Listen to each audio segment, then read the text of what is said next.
ঐতিহাসিক মুজিবনগর দিবস উপলক্ষে ধানমন্ডির ৩২ নম্বরে জাতির পিতা বঙ্গবন্ধু শেখ মুজিবুর রহমানের প্রতিকৃতিতে ফুল দিয়ে শ্রদ্ধা জানিয়েছেন প্রধানমন্ত্রী শেখ হাসিনা। পরে দলের কেন্দ্রীয় নেতাদের সাথে নিয়ে আওয়ামী লীগের পক্ষ থেকেও বঙ্গবন্ধু শেখ মুজিবুর রহমানের প্রতি শ্রদ্ধা জানান আওয়ামী লীগ সভাপতি। প্রথমবারের মতো ঐতিহাসিক ৩২ নম্বরে মুজিবনগর দিবসে মূল দলের পাশাপাশি ছাত্রলীগ, যুবলীগ, স্বেচ্ছাসেবক লীগ, যুব মহিলা লীগ, মহিলা আওয়ামী লীগ সহ বিভিন্ন সংগঠনের পক্ষ থেকেও শ্রদ্ধা জানানো হয়।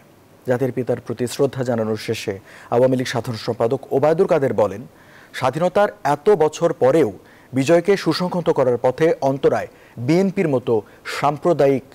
বিকাশে কম খরচে ক্যাশ আউটের লিমিট বেড়ে 50,000, প্রিয় এজেন্টও 2টা। সন্ত্রাসী অপশক্তি, এদেরকে প্রতিহত করতে হবে।